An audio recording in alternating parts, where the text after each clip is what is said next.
A father is someone who raises you, cares for you, protects you. But what do you call a man when your own father, the man who gave you life, takes the life of your son? I know the answer. You call him a monster. And a monster is what he became the day he killed my Raphael. My name is Mary Conroy. I'm 79 years old, and I live in Fairview, right here in the heart of Kentucky. I'm sitting on the same porch where I watched my son take his first steps, where he played with toy cars, where I once dreamed of seeing his children running around.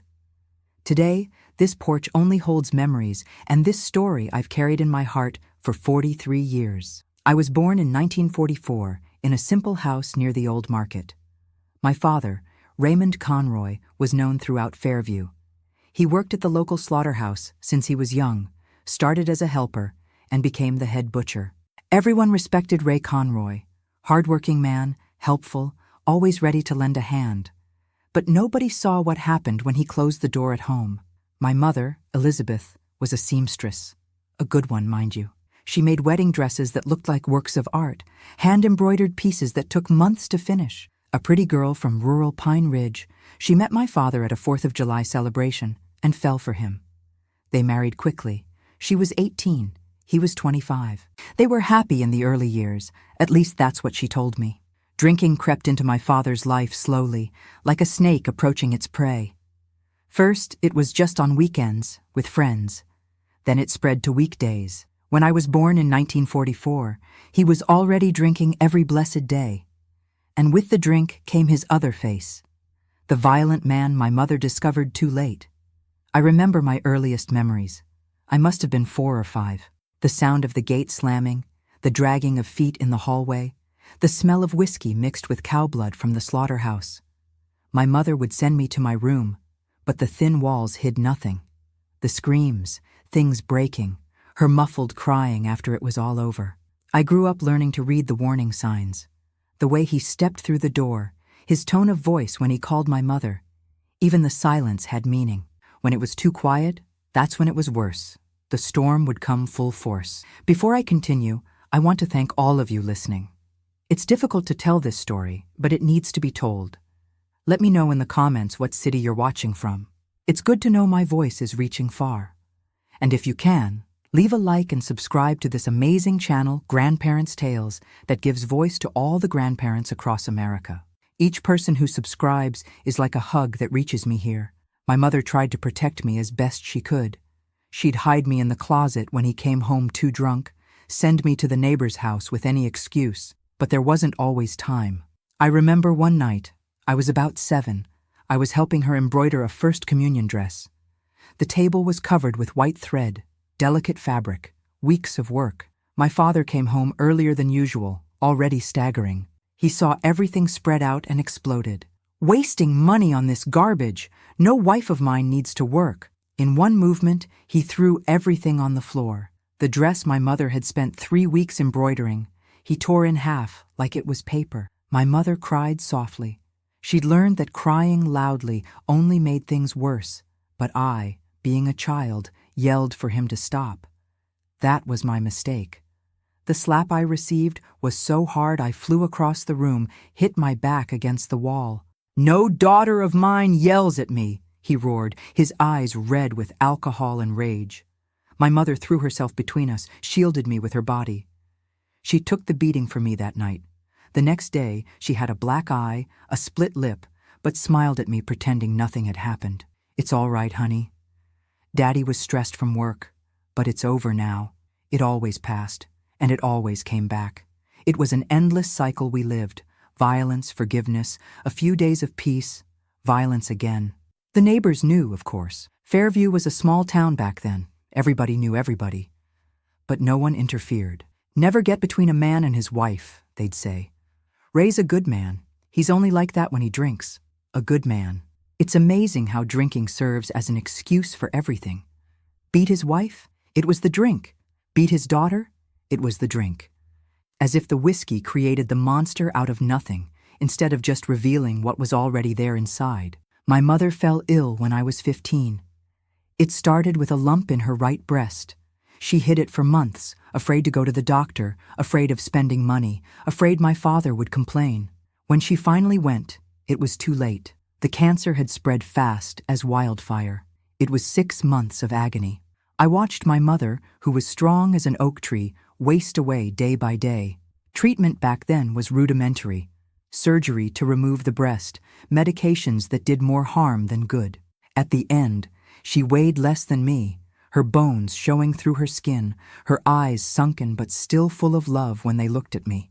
Curiously, my father improved during this period. He drank less, came home earlier, even helped care for her. Too late to fix years of violence, but at least it gave her some peace in her final days. On her deathbed, my mother called me close. Her voice was already a whisper, but the words stayed etched in me. "Beth, my girl, promise me you'll leave this house. Promise you'll marry a good man, have your family far from here. Promise you'll be happy." I promised, holding her hand, which was already cold despite the August heat. She died on August 27th, 1960, as the sun was rising. She finally seemed at peace, free from the pain of body and soul. I, at 16, was left alone with the man I feared most in the world. Without my mother to serve as a shield, I became the main target. My father returned to heavy drinking, and the beatings got worse. Now I had to take care of the house, cook, wash, iron, and still endure his outbursts of anger. Anything was reason enough. Too much salt in the food, a poorly ironed shirt, a look he interpreted as defiant. I learned to protect myself as best I could. I hid knives and heavy objects when he came home drunk. I slept with the door locked. I made up excuses for the bruises and cuts. I fell down the stairs, I hit the corner of the table, I slipped in the wet yard. People pretended to believe, but the look of pity gave away that they knew the truth. It was at a farmer's market on a Saturday in March 1962 that my life began to change. I had gone to buy beans and flour for lunch. At Mr. Mitchell's vegetable stand worked a young man I'd never seen before. Tall, strong, with a smile that lit up his tanned face and large hands that knew hard work. "A pretty girl like you deserves a special discount," he said when he saw me, winking charmingly. I laughed for the first time in months. I discovered his name was John Stewart. He was 23, an orphan raised by his aunt and uncle. He had worked since he was a boy and knew the value of honest sweat. Unlike the other young men in town who only thought about partying, John had plans. He wanted to save money, have his own business, build a decent life. We started talking every Saturday at the market. He always kept the best vegetables for me, threw in extras without charging. Our meetings at the market turned into meetings at the park, always with some cousin serving as an alibi. The courtship had to be hidden. If my father found out, it would be the end for both of us. John was everything my father wasn't: gentle, loving, respectful. He never tried anything beyond holding my hand, always treated me like I was fine china. He told jokes to make me laugh, brought little sweets he bought at the market, wrote love notes that I hid in the bottom of my drawer. 6 months later, on a Sunday afternoon when my father had gone out, John appeared at my house. He wore his best clothes, was as nervous as a schoolboy on exam day. He brought his aunt and uncle with him, Mr. Tom and Mrs. Marlene, good people respected in town. When I opened the door, my heart raced. I knew what it meant. "Miss Mary," he began formally, then laughed at his own formality. "Beth, I've come to ask for your hand in marriage. I know your father isn't here, but I'll come back as many times as needed until he agrees." His aunt and uncle confirmed he was an upright young man, hard-working, from a good family despite being an orphan. I explained the delicate situation with my father, the risks of asking permission. But John was determined. "I'm going to get you out of this house, Beth, even if it's the last thing I do." When my father came home that night, I told him about the visit. The reaction was worse than I expected. He broke plates, shouted that no daughter of his would marry just anyone, that I was too young, that men only wanted to take advantage. I got beaten that night for having received John at home, but for the first time, the physical pain didn't matter. I had hope. John came back the following Sunday, and the next, and the next. Always with his aunt and uncle, always respectful, always taking my father's insults without retaliation. The persistence began to work. My father, seeing that the young man wouldn't give up and that the story was already circulating around town, finally gave in, but with conditions. Marry, but she stays here. I won't be alone at my age. And the husband supports her. I don't want a son-in-law asking for anything. John accepted all conditions. To be with me, he would accept anything. But he was already planning our escape, working double shifts, saving money, building our little house far away. We married in June 1963. It was a simple ceremony at St. Joseph's Church, but to me it was fit for a princess. My dress was one my mother had started before she died. I finished the stitching crying over the fabric, feeling her presence in every stitch. John cried when he saw me entering the church. "You look like an angel," he whispered when he took my hand at the altar.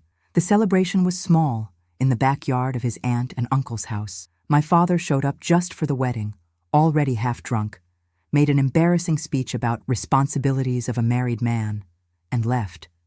It didn't matter. I had John now, had a future, had hope.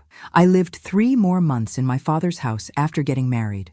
John visited me every day after work, had dinner with us, tense meals with my father grumbling and drinking, took me for walks in the park. Meanwhile, he worked 2 jobs, at the market during the day and at a warehouse at night, saving every penny. In September, 3 months after the wedding, John arrived with a huge smile. "I found our house, Beth. It's not big, but it's ours." It was a small 2-room house on Main Street, rented but with an option to buy. Small, simple, but it seemed like a palace to me. My father was furious when I told him I was moving out. "We agreed you'd live here. A man who doesn't keep his word is no good." But John stood firm for the first time. "We agreed she would continue living here if you treated her well. But you keep drinking, keep being abusive. I won't leave my wife in this situation." The argument heated up. My father came at John with a bottle. But my husband was younger, stronger, more sober. He held his arms, took away the bottle without violence. "I won't fight with you, sir. I'm just taking my wife to safety."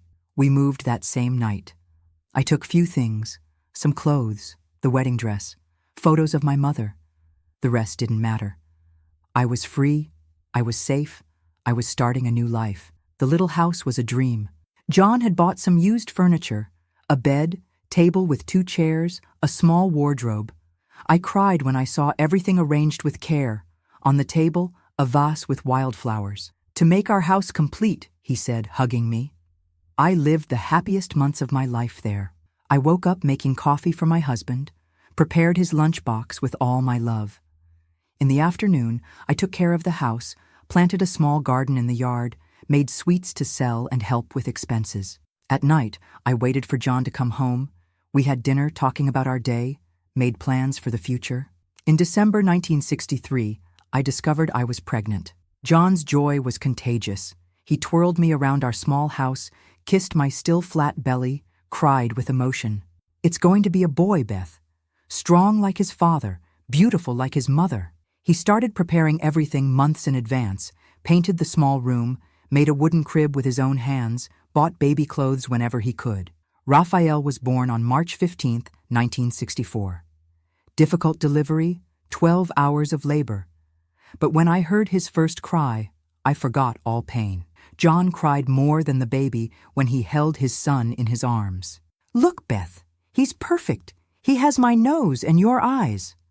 He was indeed perfect. 7.7 pounds, 19 inches, a head of black hair that looked like it was already combed. From the first day, Raphael showed he was special. He didn't cry without reason, nursed strongly, observed everything with those smart little eyes. My father took a week to meet his grandson. He showed up one afternoon, sober for a change, awkward with the little bundle in his arms. When he saw Raphael, something changed in his hard face. He took the baby carefully, examined every detail. "He's a true Conroy," he said, returning his grandson. "This one will be a real man." From then on, my father began to visit regularly, always sober when he came to see Raphael, which was a miracle. He brought small gifts, a rattle, an outfit, a wooden toy. The grandson achieved what years of pleading from his wife and daughter couldn't, made Raymond Conroy reduce his drinking. Raphael grew up surrounded by love in our little house. John was a doting father. He would come home from work and go straight to pick up his son, talk to him as if he understood everything, sing him to sleep. I divided myself between caring for our treasure and household chores, but it was a sweet routine, full of purpose. At 6 months, Raphael was already sitting up by himself. At 1 year, he walked all over the house, getting into everything. At 2 years, he spoke in complete sentences, asked questions non-stop. He was too smart for his own good. Sometimes I was afraid of so much cleverness in such a small child. My father became another grandfather.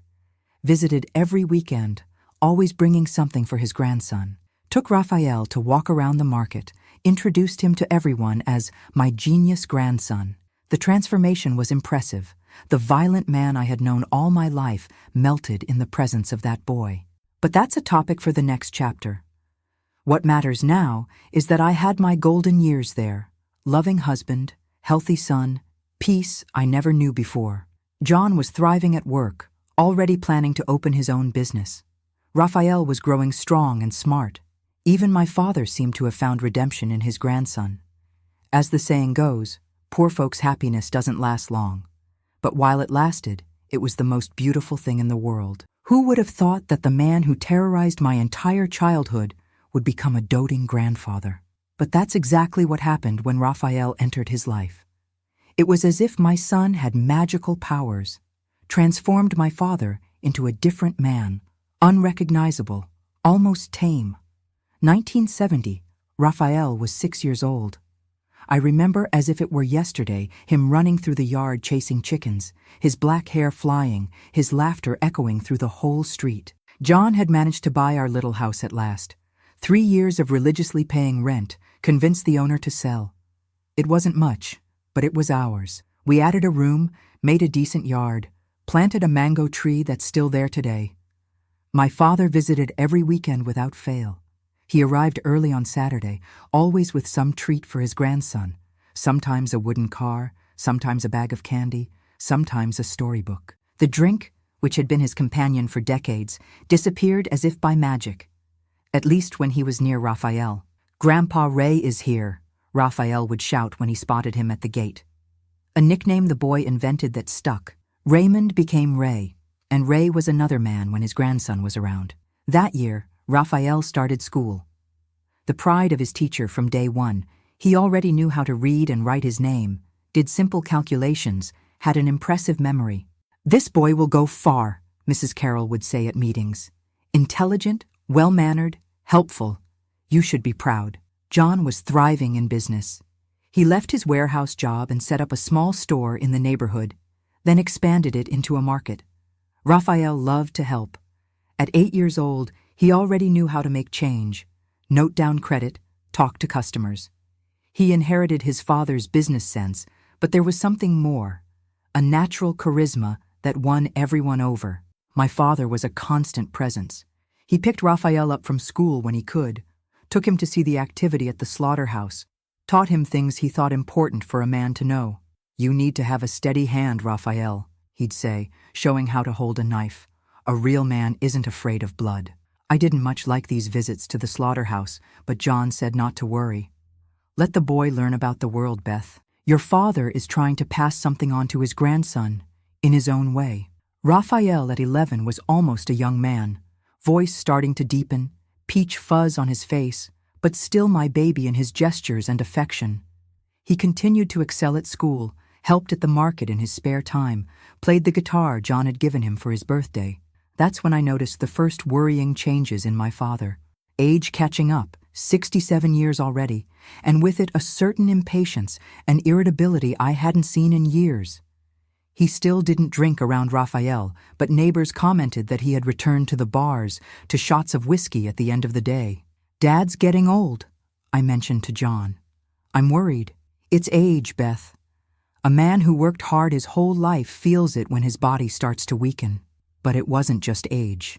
It was something deeper, as if the old demons had just been sleeping, waiting for the moment to wake up. And they woke up on a 4th of July Sunday, July 1977. School festival. Raphael was going to play guitar in the performance.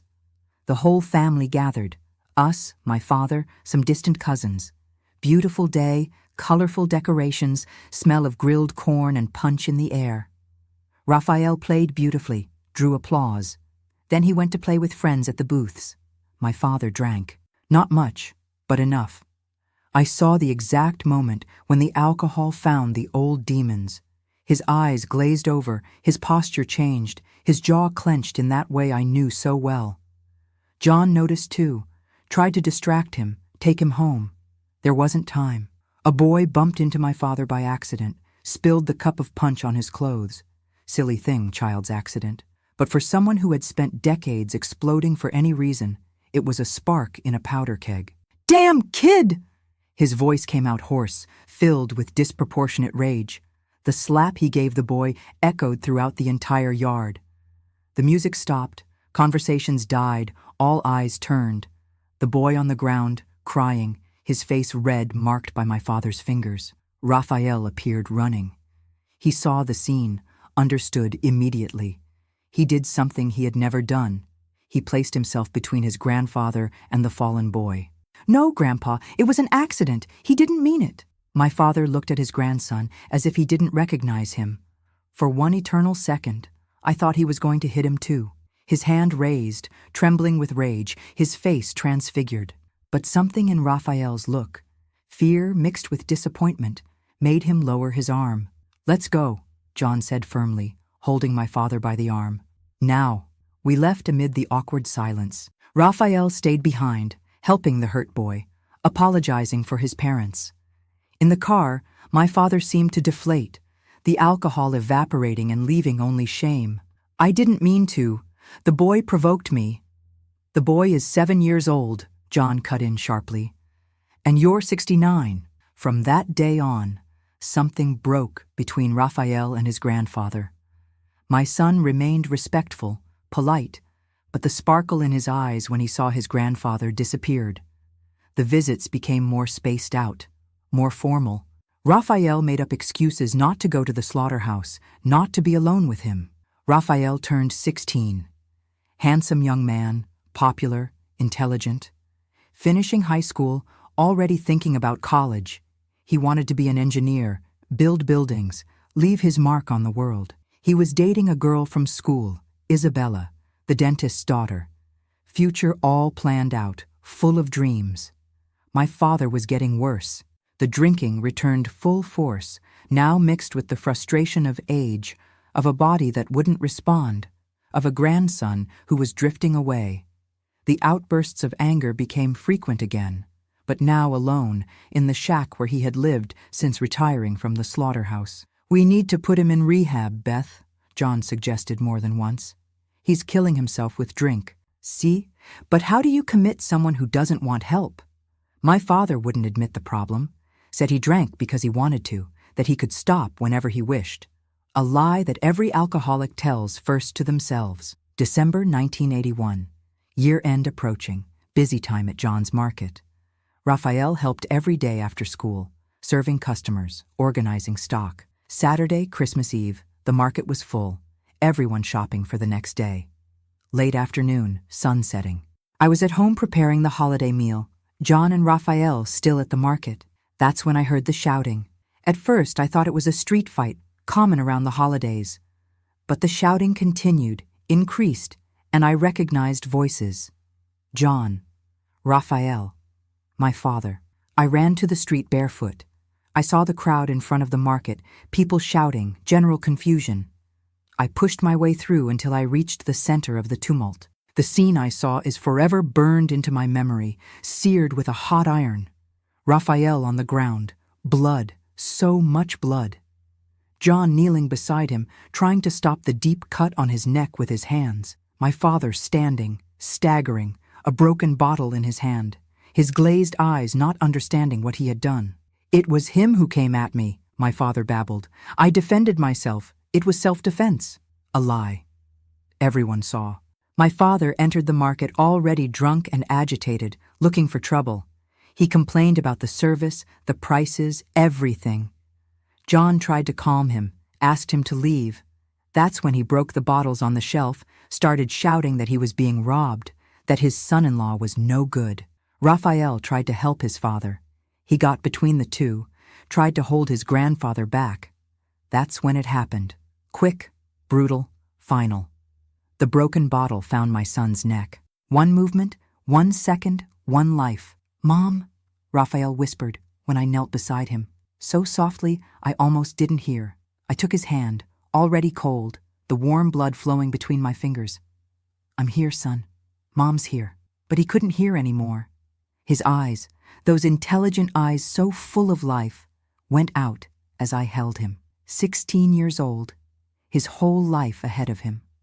Killed by his own grandfather, the man he called Grandpa Ray, who taught him to walk, who was his childhood hero. The ambulance came too late. The police came too late. Everything came too late. My father disappeared in the confusion, fled like a rat through the alleys he had known since childhood. John held our dead son, his face a mask of pain I had never seen before. The rest of that night is a blur. Hospital, morgue, police station, words without meaning, manslaughter, intoxication, flight, as if words could explain a grandfather killing his grandson, as if there were words for this. Funeral on Christmas Day. The macabre irony wasn't lost. A day to celebrate birth, we were burying a death. The entire town at the cemetery. Raphael was beloved, had a future, had dreams. Now he only had a white coffin and a shattered mother. John didn't cry at the funeral. He stood like a statue, eyes dry but empty, hands clenched into fists. When they threw the first shovel of dirt, he turned and left. I thought he had gone to the car. I was wrong. I stayed until the end. I watched my son be covered by the red earth of Fairview. Each shovel of dirt was a buried dream. Graduation, wedding, grandchildren that would never come. When it was over, when there was only a mound of fresh earth and flowers wilting in the sun, I rose slowly. At home, I found John sitting at the kitchen table. In front of him, a bottle of whiskey. He who hardly drank. His red eyes weren't from crying. They were from crystallized, finalized rage. "The police won't find him," he said without looking at me. "He knows every hole in this town, has people who help him. He'll run, spend a few years in prison if they catch him, then come back as if nothing happened." "And what can we do?" I asked, my voice a thread. John finally looked at me. What I saw in those eyes frightened and comforted me. The same anger I felt, the same thirst for justice or revenge. At that moment, they were the same thing. We can make our own justice. If the law doesn't punish, we punish. If the law forgets, we remember. If the law forgives, we collect. I looked at my husband, the gentle man who saved me, who built a life with me, who cried with joy when our son was born. Now he was another man. The pain had transformed him, as it transformed me. We were different people. We were parents without a child. We were thirst for revenge in human form. "What do you have in mind?" And there, at that table where Raphael had so often eaten, studied, laughed, there we began to plan what would be our response. It wouldn't be death, that was too merciful. It would be something worse. Something that would mark my father for the rest of his days. Man's justice had failed before even trying. Ours wouldn't fail. The silence of our house after the funeral was deafening. Every corner held a memory of Raphael.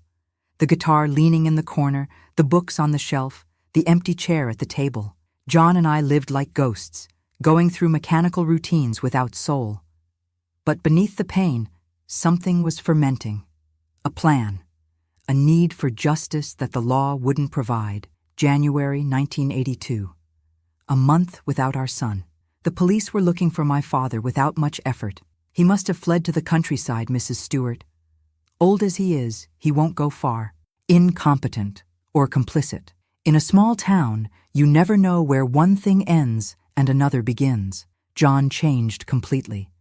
The man I knew, sweet and patient, became a cold strategist. He spent hours studying maps, making contacts, gathering information. He used every bit of knowledge he had from the business, every favor owed, every friendship cultivated over years of trading. "I discovered he passed through Pikeville last week," he said one night, coming home with a determined look. "Tried to get a job at an underground slaughterhouse. Didn't stay, drank too much, drew attention." The information network John set up was impressive. Truck drivers, market vendors, traveling salesmen, everyone who circulated through rural Kentucky became our eyes and ears. Money helped loosen tongues, but what really worked was the story. A grandfather who killed his own grandson touched the hearts of even the hardest people. February arrived with heavy rains and a solid lead. My father had been seen in Harlan, working under a false name at a cattle ranch. John went to verify personally, came back with absolute certainty. It's him, thin, bearded, but it's him. Drinks every night at the same dive bar. The plan began to take shape. It wouldn't be something impulsive, driven by blind rage. It would be calculated, measured, efficient. John studied every detail: schedules, routines, vulnerable points. I prepared what was necessary: ropes, handcuffs we bought at different stores, ground sleeping pills that I would mix in his drink. "Are you sure about this, Beth?" John asked on the eve of the trip. "Once it starts, there's no turning back." I looked at Raphael's photo frame on the shelf. 16 years old, smiling, full of life. I'm more sure of this than anything in my life. March, first week. We left on a Thursday, telling the neighbors we were going to visit relatives in Louisville. We took the essentials: changes of clothes, cash, the necessary instruments. The car borrowed from a friend who didn't ask questions completed the disguise. The journey to Harlan was 5 hours of tense silence. John drove concentrating. I wrung my hands in my lap. It wasn't fear. It was anxiety to finally do something, to get out of the paralysis of pain. We arrived in the late afternoon. The town was typical of rural America. Streets with small businesses, low houses, modest commerce. The motel where we stayed was simple, but discreet. John went out to do final reconnaissance while I arranged things. "Not tonight," he said when he returned. "There's too much movement at the bar. Tomorrow is Friday. He drinks more, becomes more vulnerable." I spent the night wide awake. It wasn't remorse or doubt. It was the certainty of what was to come. Lying beside John, I felt we were soldiers on the eve of battle. Our private war for justice. Friday, March 8th, 1982.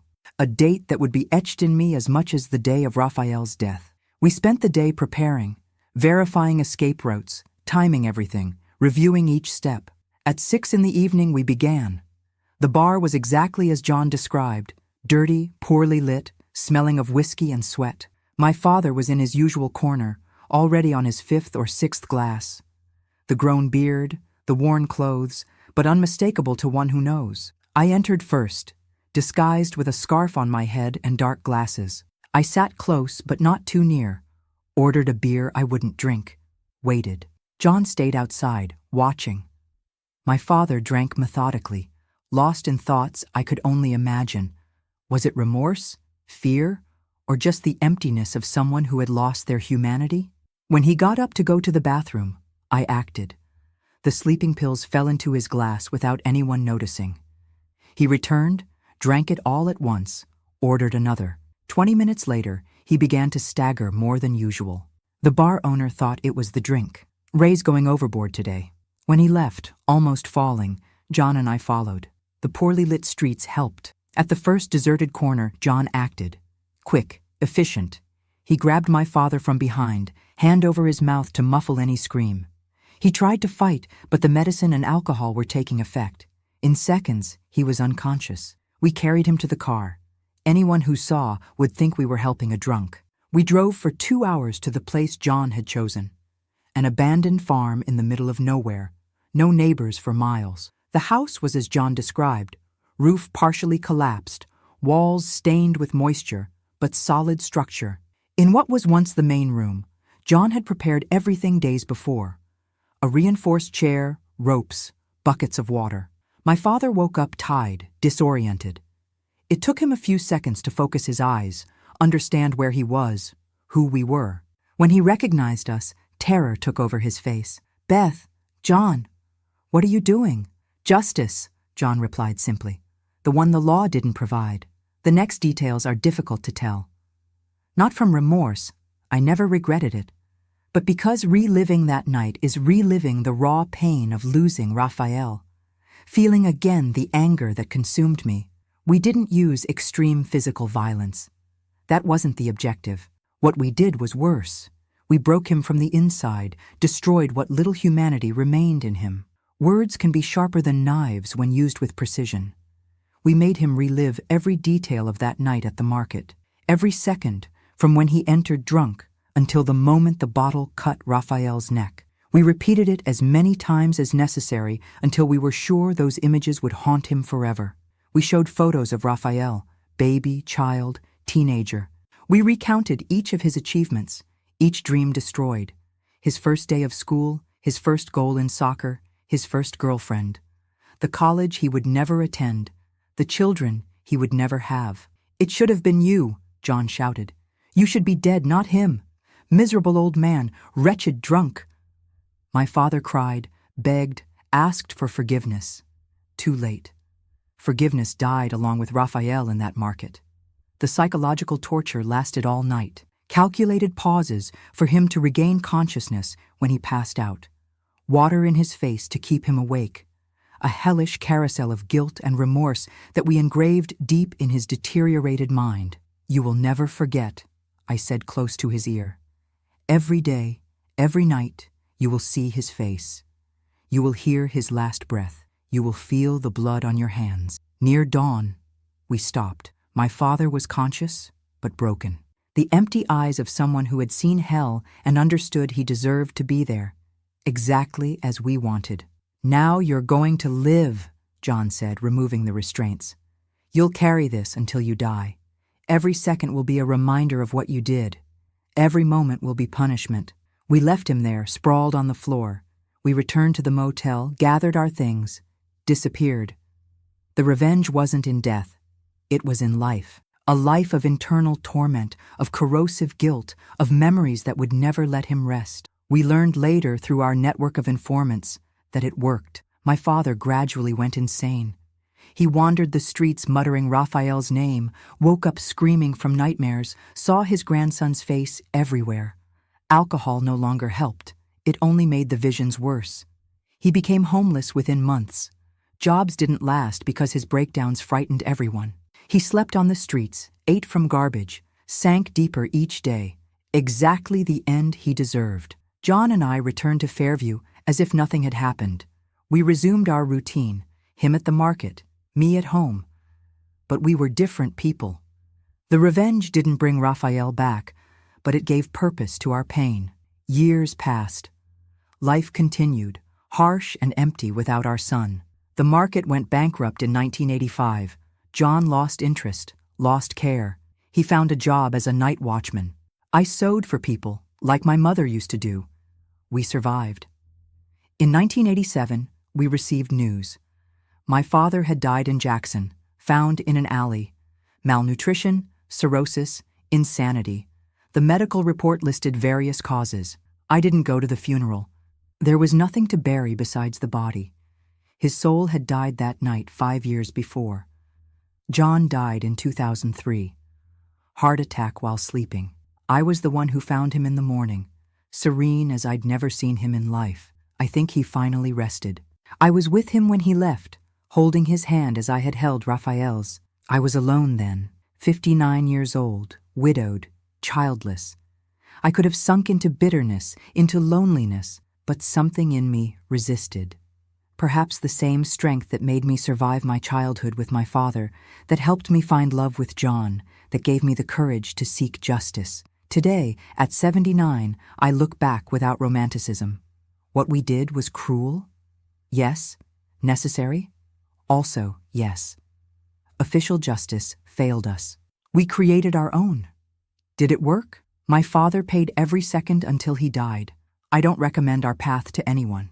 Revenge doesn't heal the pain, it only transfers it. Raphael remains dead. The hole in my chest remains open. But at least I know his killer didn't live unpunished. That's what lets me sleep at night. That's what makes me face each morning. The certainty that, when the law failed, we didn't fail. When official justice turned its back, we created our own. Right or wrong, it was our choice. And we lived with it until the end. That dawn in Harlan changed everything. Not the pain, which remained as raw as the first day. Not the longing, which increased with the passing of time, but it changed something fundamental in me and John. We took revenge out of God's hands and did it ourselves, and it worked in a way we hadn't imagined. We returned to Fairview as if nothing had happened. The neighbors thought we had gone to visit relatives in Louisville, believed in the discreet mourning we carried. But inside we were different. The gentle couple everyone knew now carried a dark secret and the bitter satisfaction of having done justice. The first news came slowly. An acquaintance who traveled a lot mentioned in casual conversation. They saw a crazy old man in Harlan walking around shouting a boy's name, Raphael it seems. They say he's haunted, that he sees the dead boy everywhere. John and I looked at each other without showing anything. It was working. The seeds we had planted that night were germinating, growing, taking over my father's already deteriorated mind. Each piece of information that came confirmed it. He was paying the way we wanted. April 1982. Life followed its cruel routine of normality. John opened the market every morning. I took care of the too-empty house. Raphael's room remained untouched, a mutual and silent decision to preserve something of him. The guitar in the same place, the books waiting for a reader who would never return. It was on a Thursday afternoon that a man I didn't know arrived at my house. Tall, thin, scraggly beard, simple but clean clothes. He knocked on the gate politely, removed his hat when I opened it. "Mrs. Stewart, my name is Frank. I'm from Harlan. I need to talk to you about your father."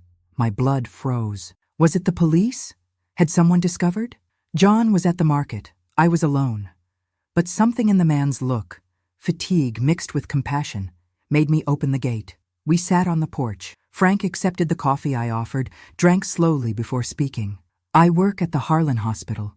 Your father was admitted yesterday. He's not well in the head, ma'am." "What's wrong with him?" I asked, keeping my voice neutral. "The doctors say it's alcoholic psychosis mixed with severe trauma. He has terrible hallucinations. He constantly sees a dead boy. Cries for forgiveness, cries like a child.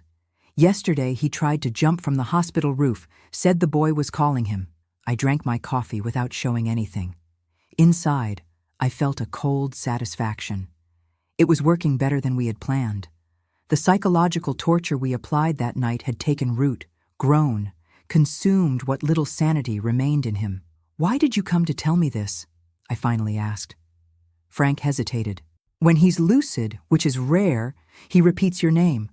Says his daughter needs to forgive him, that he can't die without forgiveness.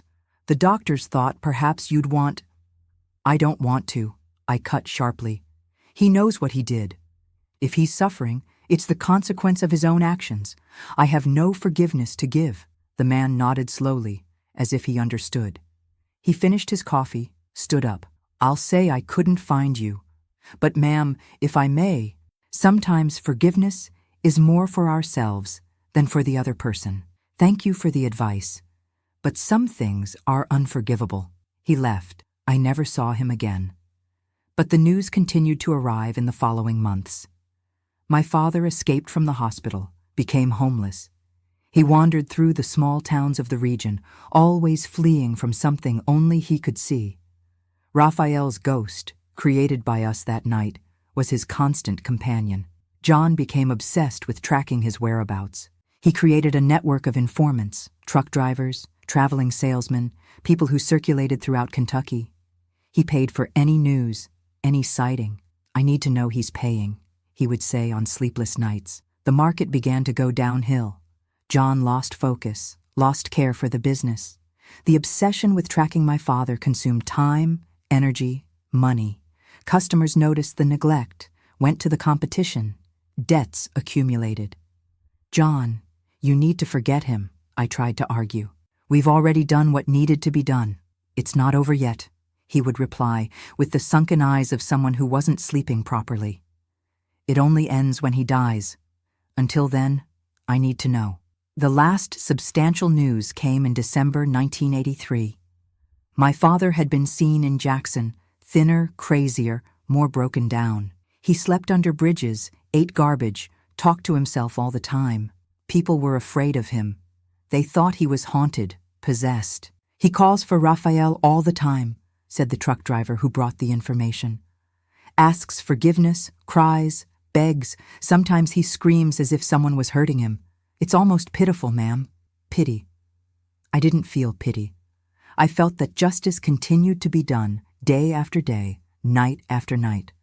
The torment we created that dawn in Harlan had become his eternal companion, exactly as we planned. The market closed. John sold everything to pay debts. We were left with just the house. He found work as a night watchman at a factory. Hard work for a 45-year-old man, but it was what was available. I went back to sewing, like my mother did. Life became tight, but we survived. On a winter night, John came home from work different. Lighter, as if he had taken weight off his shoulders. He sat at the kitchen table, looked at me for a long time before speaking. Enough, Beth. I'm going to stop looking for news about him. It's consuming me, destroying us. Raphael wouldn't want this. It was true. The obsession was slowly killing us. The revenge had been carried out, justice applied. Continuing to track my father's every step was prolonging our own suffering. You're right, I agreed. Let's try to live what's left. It was a difficult but necessary decision. John stopped paying informants, stopped asking about my father. We focused on surviving, on carrying our pain with some dignity. Routine helped. Work, home, attempt at normality. 1985, 1986 passed in this attempt at reconstruction. We made small renovations to the house. I planted a garden in the yard. John made friends with other watchmen. It wasn't happiness. That died with Raphael. But it was life. Or something like it. May. I was sewing a skirt when someone knocked at the gate. It was Mr. Anthony, an acquaintance who traveled a lot. He had a strange, uncomfortable expression. Mrs. Stewart, I have news about your father. I don't want to know, I replied automatically. I've already said that. He died. The words hung in the air. Died.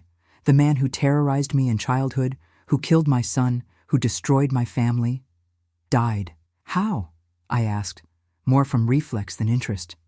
They found the body in an alley in Jackson. It had been there for a few days. Malnutrition, cirrhosis, exposure to the elements. The report says it was multiple organ failure. But those who saw him in recent times say it was insanity. He died calling a boy's name, Raphael. I thanked him for the information, closed the gate. I stood in the living room, processing. My father was dead. The revenge had reached its natural end. I felt neither relief nor sadness, just a strange emptiness, like when you finish a book you read out of obligation, not pleasure. John came home from work that night, and I told him. We sat on the porch, in silence, each with our own thoughts. There was no celebration or lamentation. It was simply the end of a horrible chapter in our lives. We did what we had to do, John finally said. We did, I agreed. And it worked, but it didn't bring him back. No, nothing would. We stayed there until late, 2 parents without a child, 2 avengers with no one left to avenge. Justice had been done in our twisted and cruel way. My father paid until his last day of life, but the victory tasted like ashes. The following years were of slow deterioration. John never fully recovered. The weight of what we did, added to the loss of Raphael, took its toll. He became quieter, more distant. The watchman work, the sleepless nights, age, everything contributed. In 1995, he had his first heart attack, small but frightening. The doctor recommended rest, less stress. How to explain that the stress came from within, from memories, from guilt and pain mixed together? I don't regret it, he would say on nights of insomnia. I would do it all again. But sometimes I wonder if Raphael would approve. It was a question without an answer. Raphael was sweet, gentle, incapable of malice. Would he have forgiven his grandfather? Would he have understood our thirst for revenge? We'll never know. January. John had the second heart attack, this one fatal. He died in his sleep, his face finally at peace. I buried him next to Raphael, father and son together again. At the funeral, few people. The years had taken friends, acquaintances. I was left practically alone. Alone with my memories, my secrets, my certainties and doubts. The house too empty, the silence too heavy. But I continued, out of stubbornness perhaps, or because stopping would be admitting final defeat. Today, at 79, I sit on this same porch and think about everything. The violence of my childhood that generated more violence. The love I found with John. The perfect son we had and lost. The revenge we executed with surgical precision. Was it right? Was it wrong? It's not for me to judge anymore. I did what I thought necessary at the time. John, too. My father paid in an exemplary way for the heinous crime he committed. Raphael remains dead, but at least he didn't die unpunished. If I could go back in time, would I change anything? Maybe I would try to get my father into rehab sooner, treat the alcoholism, break the cycle. But maybe it wouldn't have helped. Some people carry violence in their soul, and alcohol only releases what already exists. What I know is that I lived. I loved, hated, suffered, avenged. I experienced the extremes of the human condition. I made terrible choices and lived with the consequences. I'm neither heroine nor villain. I'm just a woman who did what she thought just when official justice failed. That's what I want you to understand. I'm not here to give moral lessons or seek absolution. I'm telling my story because it needs to be told. Because somewhere, right now, another family may be living through a similar drama. And for those people, my advice is contradictory. Seek legal justice first. Exhaust all official possibilities. But if, like us, you are abandoned by the system, remember, you are not alone. Others have walked this dark path before. It's not an easy path. Revenge exacts its price, leaves marks, changes who you are. But sometimes, in extreme situations, it's the only possible path. It's up to each person to decide if it's worth paying that price. For me, it was worth it. I sleep peacefully knowing my father died tormented by the crime he committed. That Raphael's ghost, created by our hands that night in Harlan, was his companion until the end. Justice? Revenge? In the end, what's the difference when your child is dead and the killer is your own father? 43 years have passed since that night in Harlan. 43 years carrying the weight of what we did. The secret I shared only with John. Now at 79, sitting on this porch where I watched my son grow up and from which I left to avenge his death, it's time to talk about the consequences, about the aftermath, about the real price of revenge. 2003 was the year I became truly alone. John passed away in January, taking with him half of my story. At the funeral, few people. Time had taken friends, distanced acquaintances. I buried him next to Raphael, father and son reunited in death as they were separated in life. I returned to the empty house and asked myself, what now? At 59, widowed, childless, without close family, carrying a secret that weighed more each year. The pension barely allowed me to survive, the house needed repairs, my body was beginning to pay the price of difficult years. That's when I discovered something surprising. I was stronger than I thought. Perhaps the same strength that made me survive childhood with my father, that gave me courage to execute our revenge, was still there. I began to sow more, taking orders from neighbors. I planted a larger garden in the yard, sold vegetables at the market. I survived. One Sunday morning, someone knocked at my gate. When I opened it, I almost fell backward. There stood Maria, daughter of my distant cousin, whom I hadn't seen in decades. But that's not what shocked me. It was the boy beside her, about 15 years old, his face a perfect copy of my Raphael at the same age. Aunt Mary? It's me, Maria. This is my son Peter. We need help. The story was common and sad. Violent husband, alcohol, abuse. She had fled with her son, had nowhere to go. She remembered me, the big house, thought that maybe, the irony hit me like a punch. There I was, who had executed terrible revenge against domestic violence, being sought as refuge by another victim. I looked at the boy again, Peter, the same name as the grandson I lost, the same eyes, the same way of tilting his head. I don't believe in reincarnation, but at that moment, it seemed the universe was giving me a second chance. Come in, I said simply. There are empty rooms, food in the refrigerator. Stay as long as you need. Peter adapted quickly. Intelligent, polite, affectionate young man. He helped in the garden, carried groceries, talked with me for hours. It was like having Raphael back, but different. This Peter carried his own scars, his own fears. One night, he asked me about the photos on the shelf. I told him about Raphael, about how he died. I didn't tell him about the revenge. That secret would die with me. Peter listened attentively, his eyes watering. "You must have suffered a lot," he said finally. "Losing a son like that, I suffered. But I survived. That's what we do, Peter. We survive." Maria found a job in a store. Peter started school. The house had life again. Laughter, conversations, movement. I cooked with pleasure again, spent afternoons helping Peter with his lessons. It was almost like a second chance, an alternative life where the tragedies hadn't happened. Peter graduated high school, got a scholarship to a college in Louisville. Engineering, like Raphael dreamed. The day he left, I cried, as I hadn't cried since John's death. But they were different tears, of pride, of fulfillment, of a cycle completing. Maria stayed. We had created an unlikely family, two women marked by male violence, united by necessity and choice. She cared for me as I aged. I offered the safety she never had. Peter graduated, found a job at a large construction company, married a good woman, had children. They visited me whenever they could. The great-grandchildren, because that's what they called me, ran through the yard like Raphael did, climbed the same tree, laughed at the same jokes. It was during one of these visits that Peter asked me the question I had feared for years. "Grandma, what happened to Raphael's murderer? Was justice served?" I looked at that face so similar to my dead son's and made a decision. I would tell part of the truth, not all. "It was served, Peter. In its own way, but it was. He died insane, tormented by the crime. He never had peace after what he did. Did you forgive him?" "No. Some things are unforgivable, but I learned to live with it, not to let hatred consume me. It was difficult, but necessary." He nodded, seeming to understand.